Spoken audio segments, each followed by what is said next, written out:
Welcome to the Real Estate Niche Show, a show that focuses on top real estate professionals who specialize in different niches of real estate. My name is Ben Kogut. Join me as we dive deep into the professional and personal lives of the experts of the real estate industry.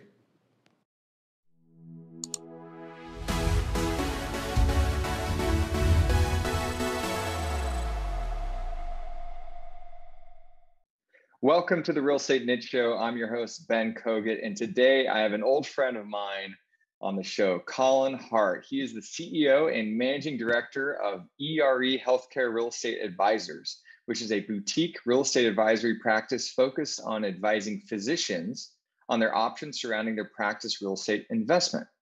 His firm is a real estate brokerage, but really they take an advisory approach, expertly guiding clients through real estate transactions as part of their succession planning strategy. We'll dive in more. Collin, thank you so much for coming on the show.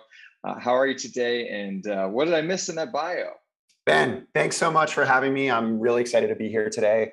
I think you hit the bio right on the head, right? There's been a lot of steps to kind of get to where we are today, but in summary, you're right on. We specialize in working with physicians across the country to strategize on their real estate succession planning.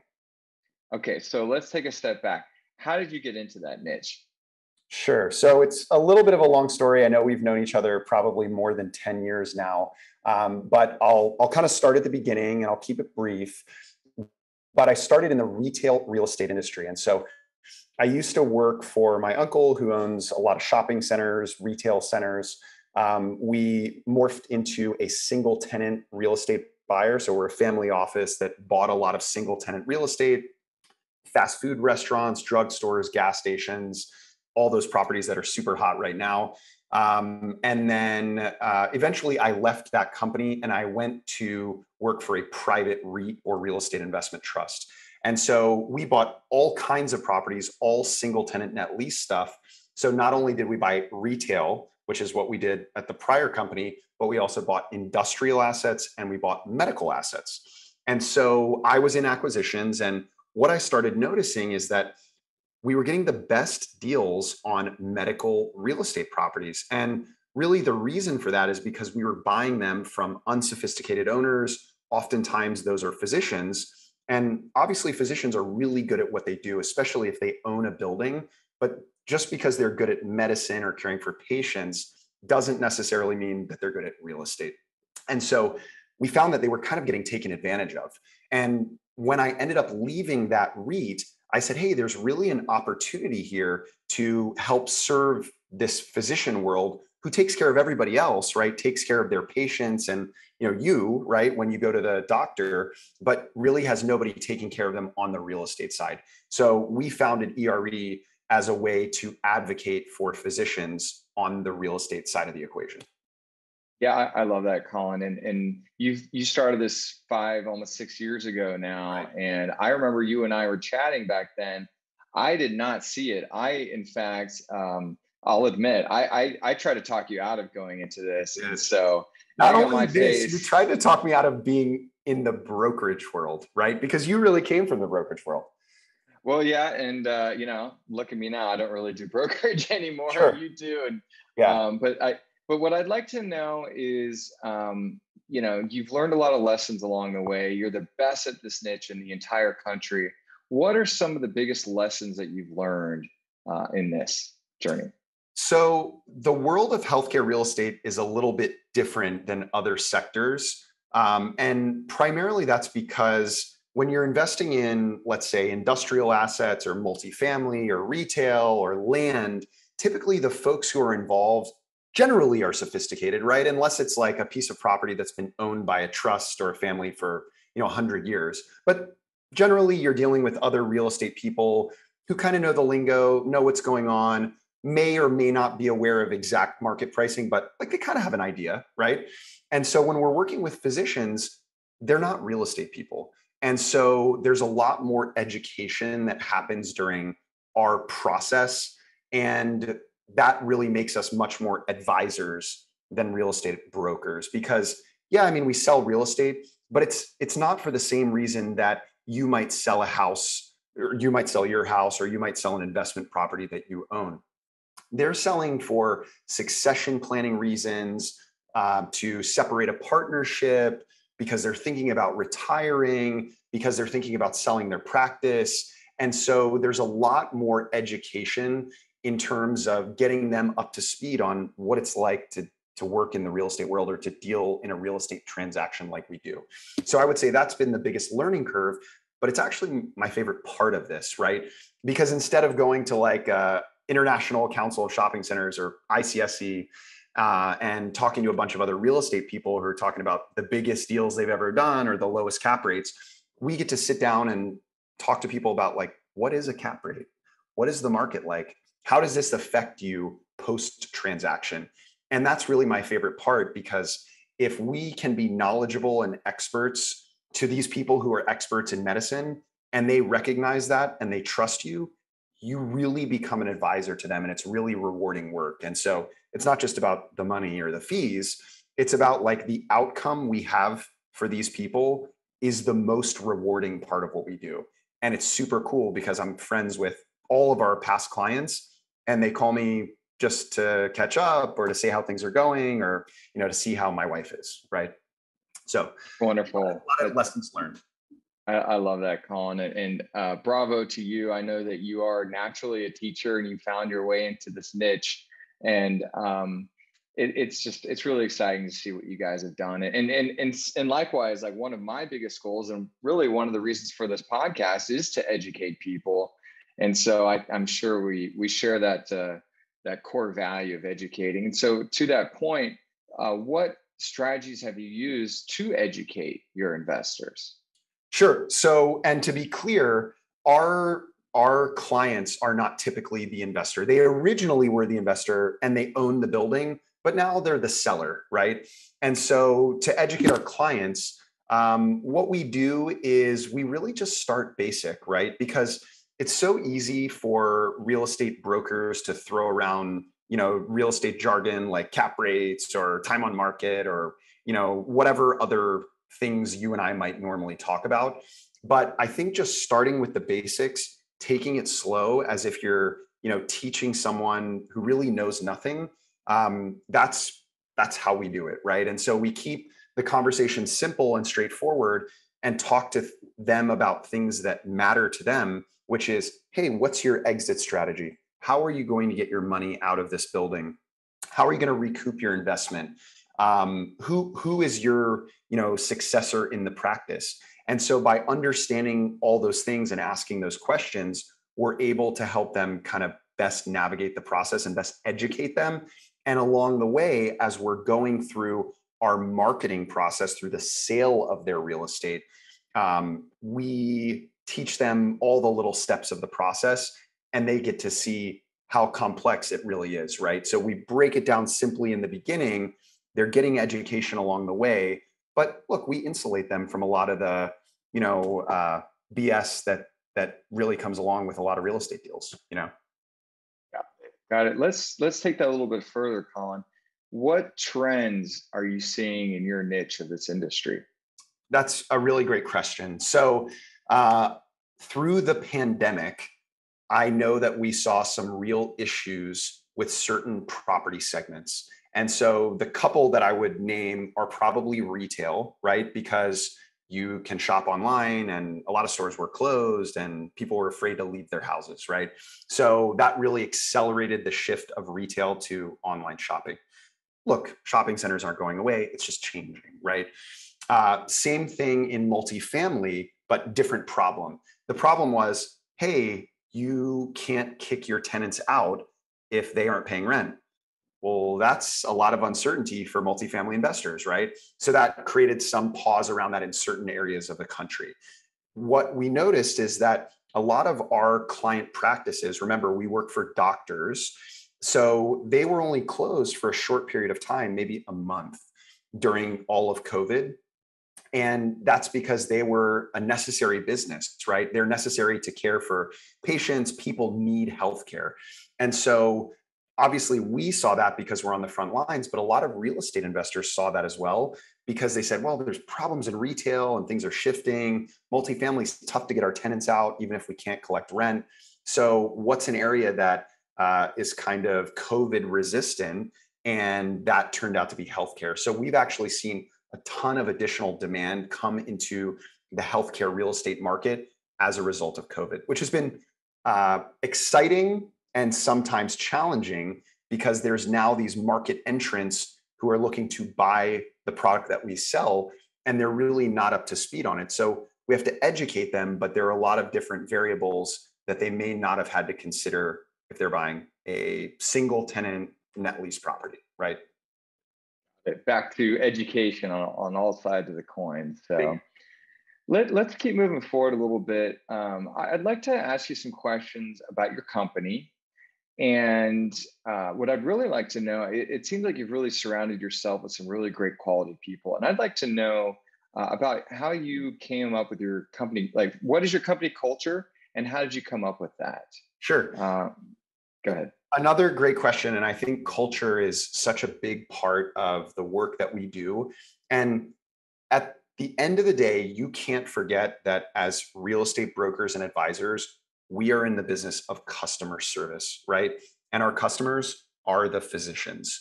So remember that anybody can be a real estate agent or broker, right? The barrier to entry is pretty low. You don't need a fancy degree. If you can take a class and pass a test, you have a real estate license, right? So we really try to differentiate ourselves. And in doing that, we had to establish some core values for ourselves. And one of the biggest ones that I like to focus on is that one of our core values is trusted advisors.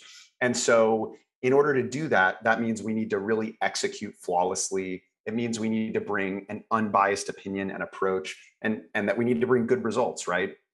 And so that's part of our culture. And so our team operates that way as well, where number one, we're customer service, but we're also trusted advisors. So that means we need to be available. We need to be thinking about the long-term, benefit and objectives of the client. And so that's what we've tried to do in developing our company culture, is bring in folks who share those values and embody those values, so that when we're out talking to the community, which is physicians for us, they trust us, we're building a good reputation, and we're building that referral network as well, so that even when we close a transaction, we're still friends with all those clients when it's all said and done. And they have friends too that eventually want to work with us or need help with their real estate needs. And is that where a lot of your business now is coming from, is through referrals, or just maybe talk about that, how you guys find new clients? We get a lot of great referral business, but that doesn't mean that there's no need for prospecting, right? I mean, I think prospecting is like the core of any real estate brokerage business. So we're very active in terms of prospecting as well. And anytime we get a referral, that's awesome, and we treasure that. But that doesn't slow down our efforts. There are plenty of people who are not reaching out to us because, once again, going back to that education, they don't know about this opportunity, right? And so by reaching out to people and establishing relationships and trying to bring them up to speed on, what's going on in the market, or what are trying to get them to think about what their succession planning strategy is surrounding their practice real estate, we're able to keep that pipeline of transactions and relationships filled. Well, what is the most difficult part about your niche? So just like we were talking about, one of the most exciting parts of it is the education. That's also a difficult part, right? Because we're trying to educate really busy experts. And so it's easy to be in the top of your field in some market. Let's say you're a leading spine surgeon. And when you're a leading spine surgeon or any sort of specialist, you have a lot of confidence that you've developed in your abilities over the years. You got here for a certain reason. And by the way, you're helping people and taking care of them, and sometimes bringing them back to life or changing their lives. And so it's challenging sometimes to work with physicians who oftentimes have a very alpha personality, and let them know, like, hey, you might be an expert in this, but on the real estate side, we're here to help you, right? So it's exciting because we get to educate these really intelligent people, but that's also a hurdle in terms of us getting our foot in the door. Yeah, I could see that being a delicate way to approach somebody who maybe thinks they already know everything because they're a pedigreed doctor, which is great. Totally. But And that's not to say anything bad, right? Like I have plenty of physician friends, as I know you do as well, right? And so it just, it takes a certain kind of personality to be successful in anything, right? Even if you're a super successful real estate investor, you might kind of have a big head because of that, right? So it's just, kind of comes with the territory with some people. And so therein lies the challenge. well, again, I can't even emphasize enough for you and for the audience how proud I am of how much you've grown. And so the question I want to throw back at you is, what would you say has been the number one contributor to your success? So I think this applies to any area of real estate brokerage, probably investing and business overall. And I think the key to success is perseverance, right? So we started our company, like you said, 5 or 6 years ago. And I think in our first year, we did a deal, right? And we made lots and lots of phone calls and prospecting outreach. And we were fruitless for, 12 more months, 6 more months, whatever it was, right? And then in the second year, maybe we did 2 or 3 deals. And then in the next year, we did like 8 deals. Then last year, we did like 12 or 15. And then, in 2021, we did 20, right? And so we're really on track. And what's interesting about our space as well that I like a lot is I don't know if 20 deals sounds like a lot or a little to you. I think there are plenty of brokerages who do hundreds of transactions, right? And we take a little bit of a different approach to that, kind of getting back to the customer service piece.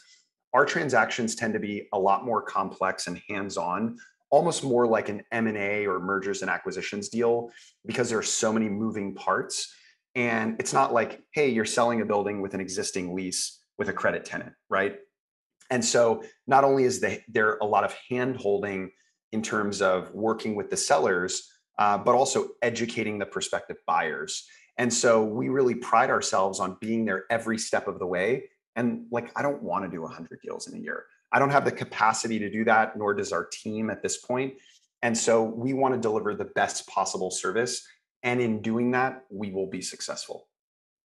Love that. And so let's take that a little bit further. What do you see for the future of yourself in this company? Sure. So we're totally in growth mode, right? So last year we hired, I think, 3 new people, maybe 4.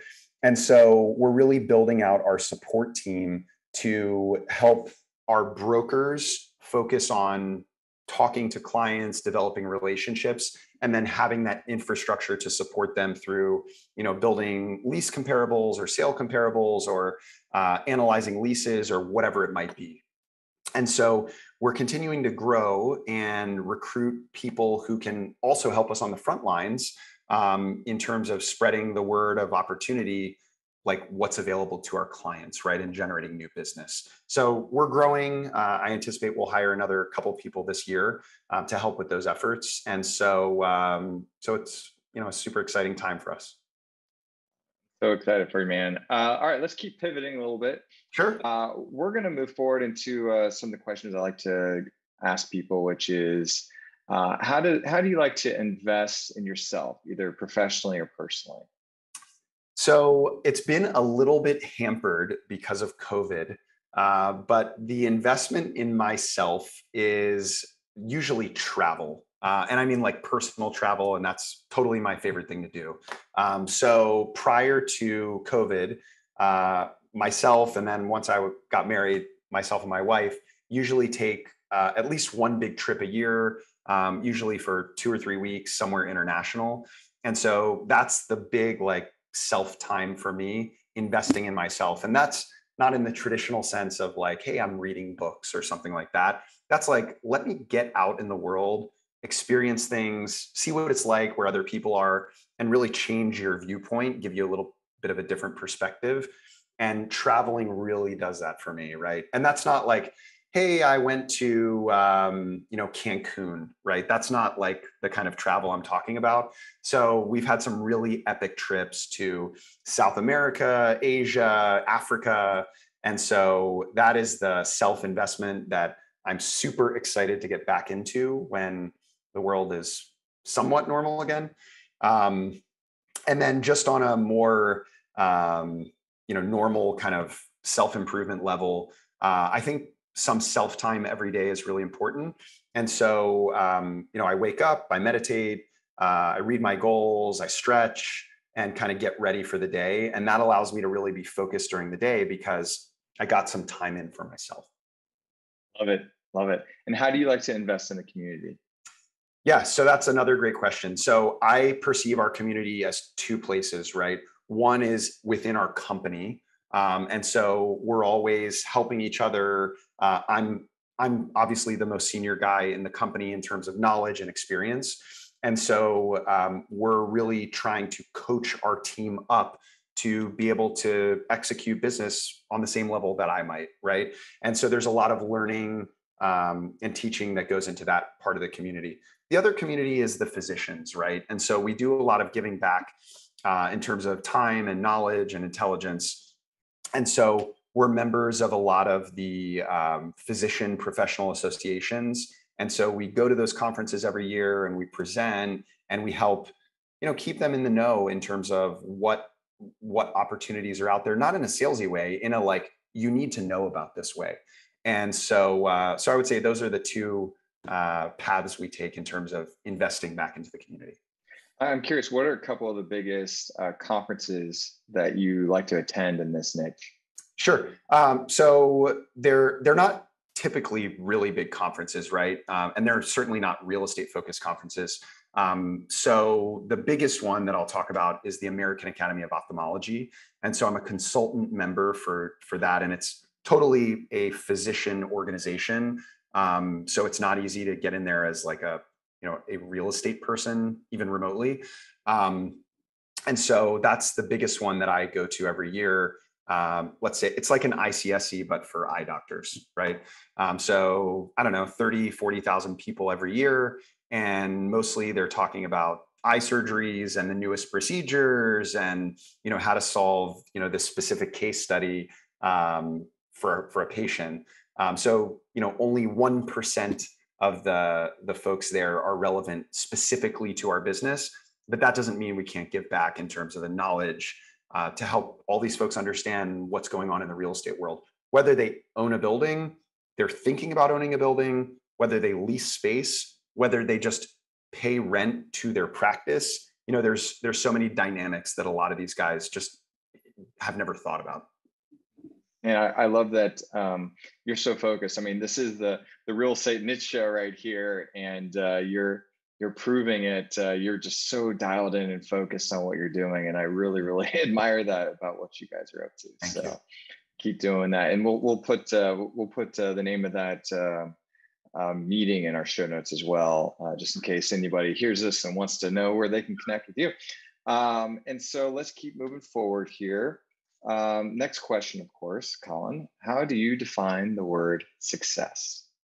That's a great question. So, it's obviously a new year, it's 2022. And so I'm working on a redefinition of success just to make sure that I'm up to speed. But I guess what I would tell you is originally I thought that success was purely financial, or it's based on some financial goals. And as I get older and, we have success in our company, financial success in our company, I start to realize like it's really not all about that, And so starting out the conversation in terms of our business is customer service oriented. Really what motivates me and what I think is success for our company, it's not a personal thing per se, but for our company, is having awesome client outcomes. And I don't mean that in like a cliche, hey, we're in it for the client. When we finish a transaction, I'm friends with the guys who we worked with, and I talk to them and I'm like, hey, what's going on with you? And they're super happy that we've executed on this strategy, because it's not just, hey, we sold their property. It's like, it was their succession plan. So a lot of these folks are moving into retirement. And so to see that we've executed on their vision and made it happen and help them create their retirement or make that a reality, to me, that is success, or to our company, that is success. And so, we're kind of trying to build around that even more. That's great. Yeah, you went all the way from success is some sort of financial number to, my success is our client's success, and Totally. they're one and of the same. It's easy to say that, but it's another thing to make it a reality. And even new folks who come into our company, it's like most people get into real estate brokerage because there is a potential for great financial reward. Would you agree with that? Of course. You didn't start your career in real estate brokerage because you said, I really want to help people sell their properties, right? So you did it because, hey, there's this potential for large fees and large transactions, and that's enticing. So even with new folks who are coming into our business that we're recruiting, right, that are going to be sales associates or junior brokers, it's easy for them to just be focused on that big check that they might eventually get until they get the big check. And then it's like, wow, that was really rewarding. And you have to kind of go through a couple deals to really figure that out, right? So we always have to kind of reset the mentality or mindset of new people who are coming into our business to make sure that they're focused on the long-term objective, not the short-term financial gain. Yeah, said another way, and I don't know who said this, but it's out there, which is, find a need in the world and help others solve that need. And that's exactly what you're doing. Totally. And I love that. So, well, I'm wishing you and ERE the most success. Is there anything else that you might want to share before we start winding things down? No, man. I love what you're doing. I think that the concept for your podcast is awesome. I continue to follow the investments that you guys sponsor, and I think you're doing a great job for your investors from that perspective. So keep going, and I hope you hit that 100 podcast episode mark very soon. And that's it, man. That's the goal. That's the goal. Cool. On that note, thank you for the kind words. Would you mind sharing with everybody if they want to reach out with you, how could they do that? Sure. I'm sure we can put them in the show notes. But yes. Anything you say right now will go in the show notes, basically. Perfect. Yeah. So you're welcome to call me anytime. Ben can post my cell phone, and same thing with my email address. Always available. As I said, we're in the customer service business. So always happy to talk, educate. It doesn't have to be about an immediate deal. Just if you have a question on healthcare real estate, or if you're a physician and want to learn more about what's going on, and we're happy to bring you up to speed. And tell us one more time, what's the address for your website? Sure. So our web address is ereadv.com. Awesome. Well, Collin, super proud of you. Thank you again for coming on the show. Thank you everyone for listening. It'd be wonderful. Really appreciate it if you could give us a 5-star review, but really, actually, more importantly, what I'm looking for is feedback, any kind of feedback on how this is going, or if you have anybody else that you'd like to have me interview on the show as we are on this track towards 100 episodes. And yes, so thanks again for listening. Thanks again for being here, Collin, and everyone have a great day. Thanks. Thanks, my friend. See you guys. Thanks for listening to another episode of the Real Estate Niche Show. If you enjoyed this episode and you'd like to help support the podcast, please share it with others, post about it on social media, or leave a rating and review. To catch all the latest from me or the show, you can follow me on Instagram at Ben Kogut and at The Real Estate Niche Show. Thanks again, and I'll see you next time.